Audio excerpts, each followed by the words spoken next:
saya Raffi Adityo. Perkenalkan, nama saya Aini Ranti, NPM 0219 1011 73. Assalamualaikum warahmatullahi wabarakatuh. Perkenalkan, nama saya Muhammad Najib Rizky Putra. NPM saya 0219101169.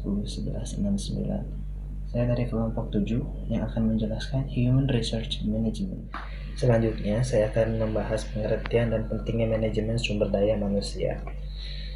Manajemen sumber daya manusia merupakan salah satu aspek terpenting dalam suatu organisasi maupun perusahaan, di mana sumber daya manusia merupakan orang-orang penggerak aktivitas organisasi yang memberikan tenaga, bakat, kreativitas, dan usaha mereka kepada organisasi maupun perusahaan tersebut. Dan tujuan manajemen sumber daya manusia adalah meningkatkan kontribusi produktif pada karyawan bagi organisasi secara strategik, etis, dan bertanggung jawab sosial.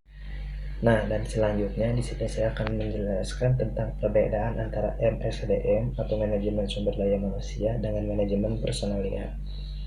Dalam istilah menyebutkan bahwa manajemen personalia terkandung pengertian bahwa karyawan personalia hanya dianggap sebagai salah satu faktor produksi saja yang tenaga kerjanya harus digunakan secara produktif bagi pencapaian tujuan perusahaan tersebut. Sedangkan dalam istilah juga MSDM atau manajemen sumber daya manusia terkandung pengertian bahwa karyawan SDM yang ada dalam perusahaan merupakan aset kekayaan milik yang berharga perusahaan sehingga harus dipelihara dan dipenuhi kebutuhannya dengan baik. Selanjutnya di sini saya akan menjelaskan ada 4 peran yang harus dilakukan oleh Departemen Sumber Daya Alam atau SDM. Yang pertama terdapat manajemen of strategi atau HR yang bisa disebut strategi partner, di mana dalam peran pertama ini ditekankan bahwa seorang departemen SDM harus bisa memberikan visi dan misi dan nilai suatu organisasi dan memberikan suatu kontribusi terhadap keputusan-keputusan bisnis dan manajemen dan perencanaan sumber daya alam. Dan yang kedua, terdapat manajemen of transformation dalam kapasitasnya sebagai agen perubahan. Departemen sumber daya alam berperan dalam memfasilitasi perubahan, redesign organisasi, dan rekayasa ulang sistem dan proses bisnis, dan pengembangan tim maupun kepemimpinan suatu organisasi. Dan yang untuk ketiga, terdapat manajemen of employee contribution dalam perannya sebagai pendukung dan pendorong kemajuan karyawan. Departemen sumber daya alam harus mampu dalam memfasilitasi survei karyawan, komunikasi terhadap karyawan. Dan untuk yang terakhir, terdapat manajemen of firm infrastruktur atau administrasi expert. Untuk setiap proses administrasi dapat berjalan dengan baik, maka peran Departemen Sumber Daya Alam harus mampu melakukan proses analisa, pengajian, proses rekrutmen, dan pelatihan-pelatihan yang lain.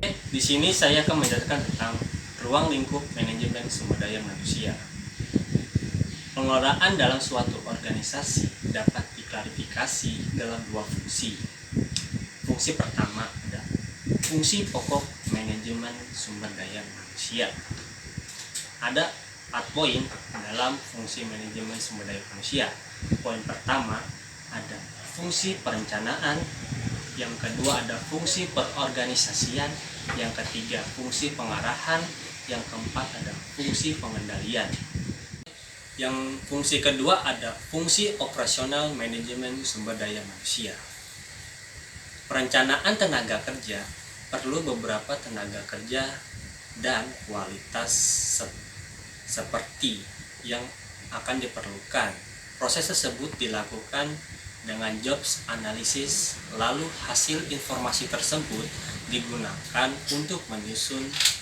Yang pertama ada job description, yang kedua ada job specification, yang ketiga ada job standard.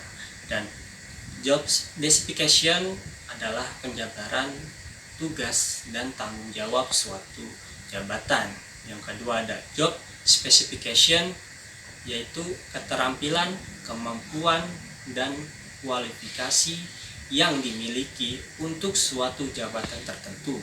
Yang ketiga ada job standar, yaitu target atau standar kerja yang harus dicapai dari jabatan tertentu. 3 hal tersebut akan dilakukan job evaluation untuk menentukan kompetensi pekerja.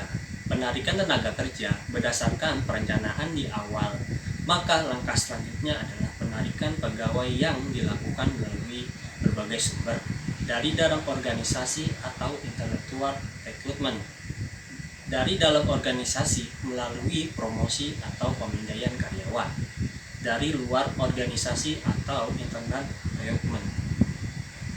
Menentukan tenaga kerja dengan merekrut dari luar organisasi untuk mengisi posisi yang kosong. Sumber dari luar organisasi lainnya, pemasangan iklan berbagai media cetak atau elektronik. Contohnya seperti biro penyaluran tenaga kerja, rekomendasi dari pihak lain, yang itu ada institusi pendidikan, yang keempat ada sertifikat pekerja. Si tenaga kerja bertujuan untuk mencari atau memilih tenaga kerja yang sesuai permintaan atau persyaratan dari suatu organisasi. Yang pertama ada pengumpulan data-data pribadi, yang kedua ada testing tertulis maupun lisan, yang ketiga ada pemeriksaan referensi, yang keempat ada pemeriksaan kesehatan, dan yang kelima ada orientasi pribadi.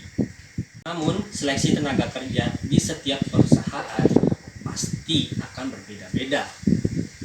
Pada kenyataannya, ada yang mengirim data-data pribadi, interview, dan juga secara langsung.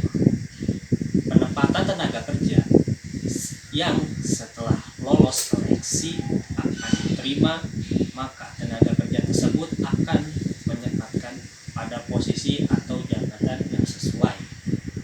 Terjadinya kesalahan dalam penetapan tenaga kerja bisa mengakibatkan kesalahan, diantaranya ada tidak berkembangnya prestasi atau produktivitas kerja.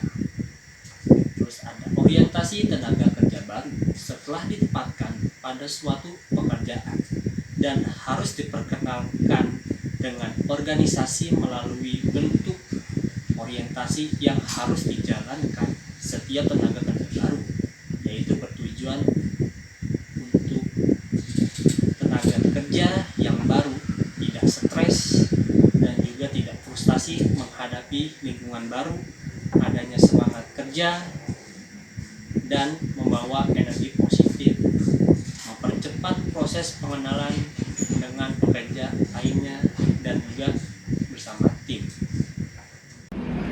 B. Pengembangan sumber daya manusia, kemampuan dan keterampilan tenaga kerja dengan cara pelatihan dan pendidikan.